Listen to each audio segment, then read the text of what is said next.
queridos irmãos, desejamos que o Pai nos inspire em nossas atividades de cada dia e, em especial, nos nossos projetos de trabalho para o desenvolvimento da nossa aliança. O objetivo dessa comunicação é nós alinharmos ideias, pensamentos para a preparação do 4º encontro do futuro da aliança, programado para o dia 25 de novembro, um domingo pela manhã, em todas as regionais da aliança, com a proposta de nós conversarmos sobre reforma íntima.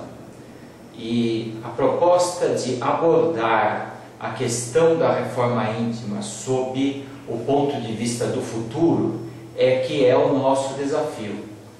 Eu creio que para a gente conversar sobre isso seria importante, em primeiro lugar, a gente avaliar que muitas pessoas têm deixado de participar dos nossos encontros de aliança movidas por uma impressão de que não há novidade.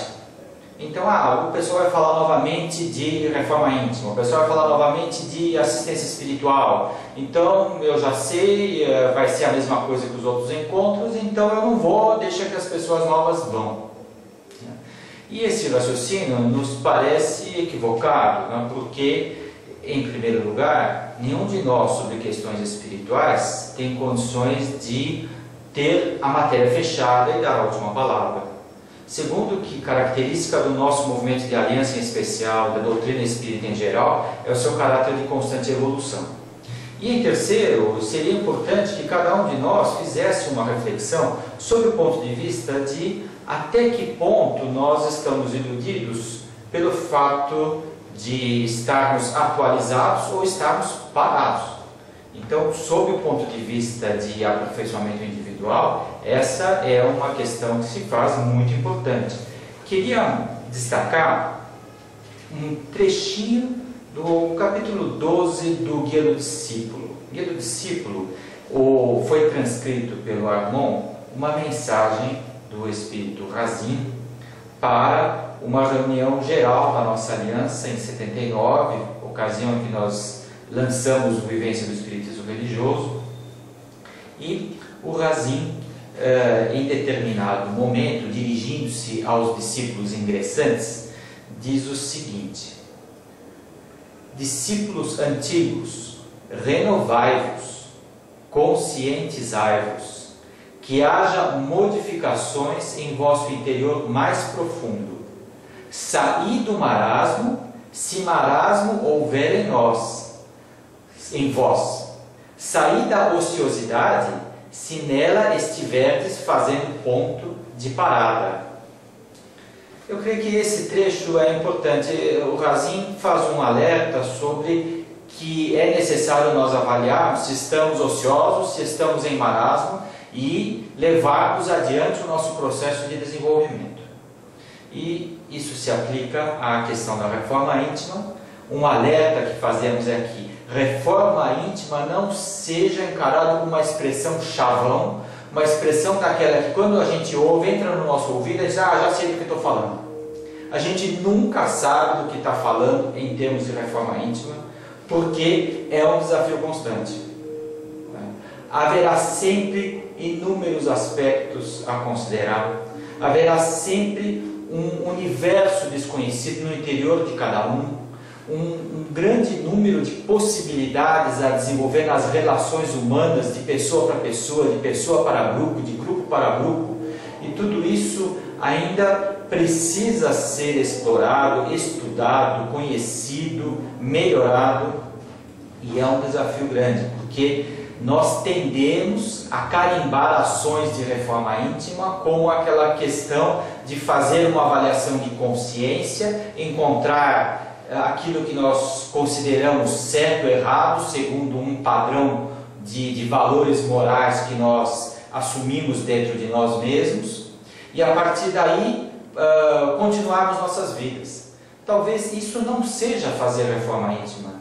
Talvez isso seja simplesmente atender a um padrão de comportamento convencionado em ambientes onde o assunto é desenvolvimento espiritual, onde o assunto é questões de caráter religioso ou moral.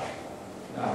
Mas vamos pensar um pouquinho sobre o que existe ainda a ser experimentado, descoberto, avaliado nas questões da reforma íntima.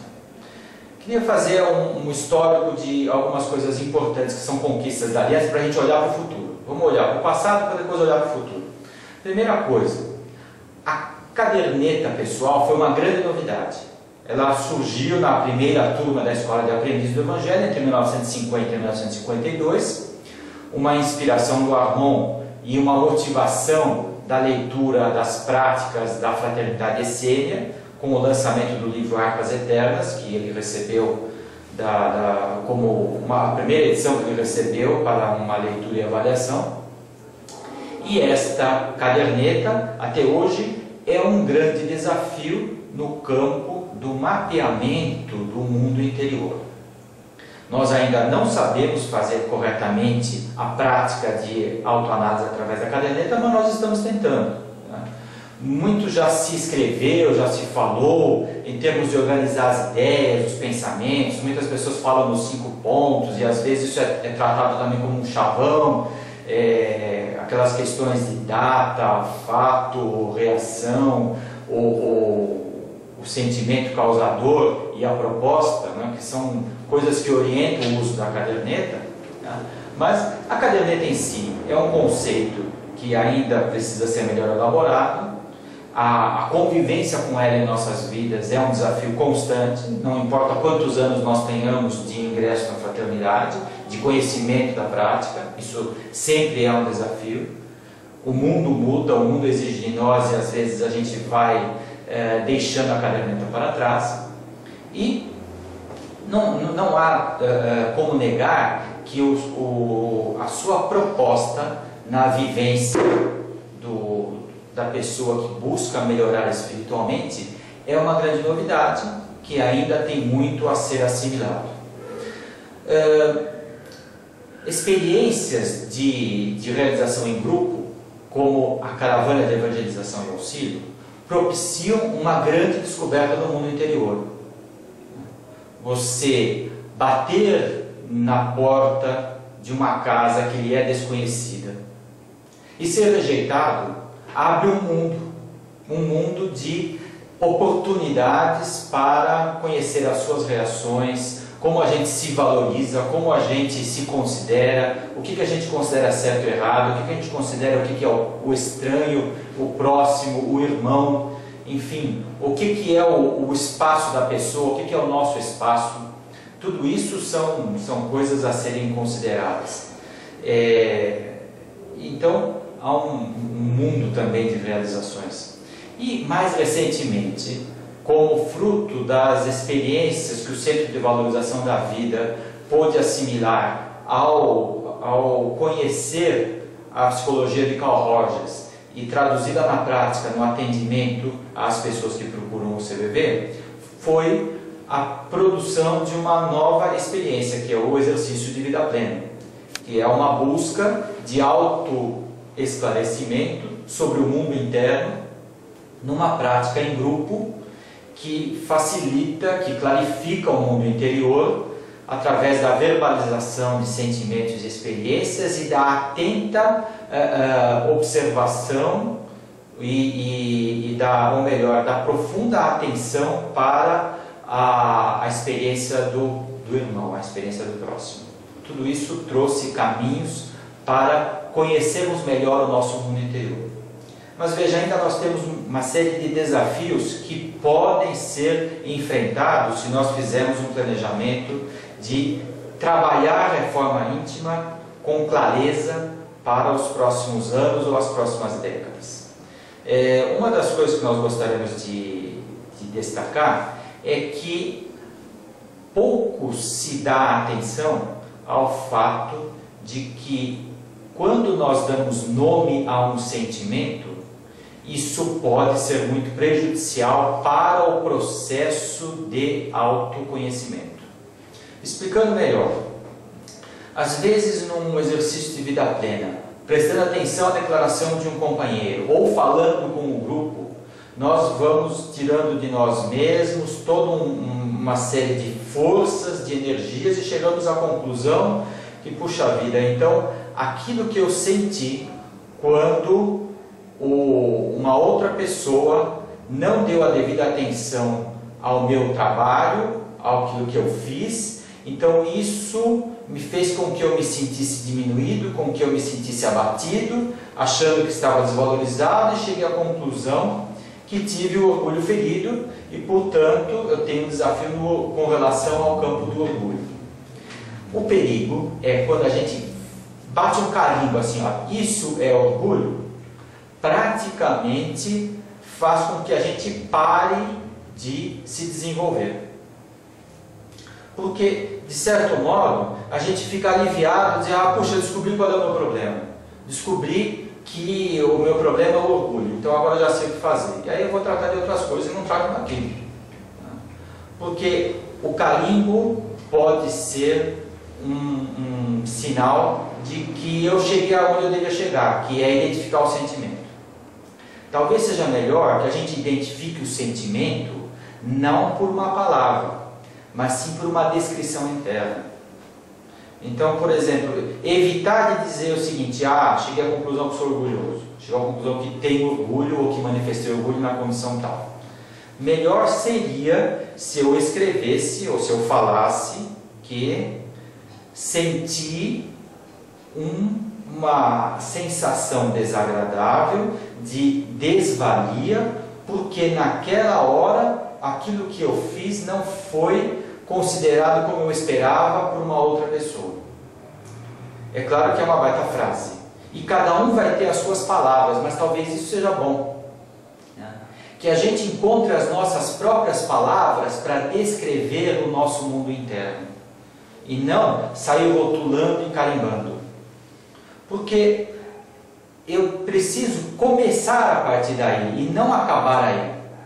Acabar rotulando um determinado sentimento é parar onde eu devia estar começando, porque a partir daí nós podemos mergulhar um pouco em nós mesmos, perceber, por exemplo, se o corpo desenvolve algumas reações, que é a questão das reações psicossomáticas, se a minha memória é levada para fatos do passado, que é a questão da relatividade do tempo no mundo interior, se as minhas relações são novamente questionadas, que é o caso dos vários contextos de vida que eu tenho, se uma observação no meio profissional ela pode levantar relações semelhantes no meio familiar ou no meio do trabalho voluntário, se a minha perspectiva de vida comigo, meus deveres para comigo mesmo no tempo, de acordo com a fase de vida que eu esteja vivendo, de acordo com a minha perspectiva de eternidade, o que eu vou fazer com este achado,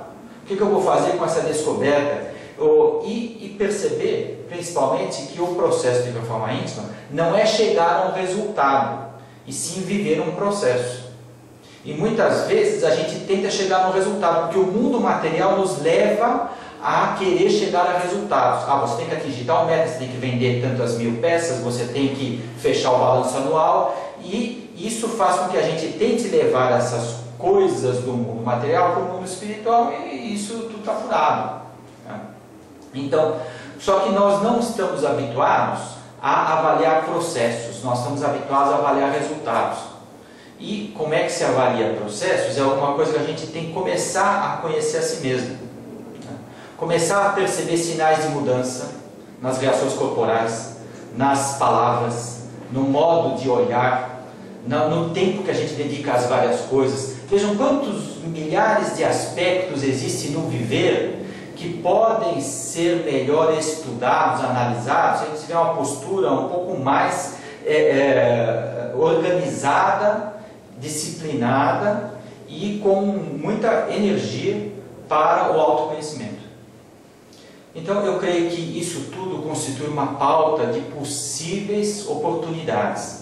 Eu creio que as várias equipes das coordenações regionais vão ter a inspiração de imaginar exercícios de dinâmica de grupo, tempos para ouvir as outras pessoas, tempos para que as pessoas compartilhem as suas descobertas no processo de autoanálise, que deixem de lado as referências externas. Não adianta trazer milhares de referências bibliográficas. O importante é olhar o seu mundo interno e falar às vezes de alguma experiência importante que ajude a encontrar um processo de fortalecimento do autoconhecimento.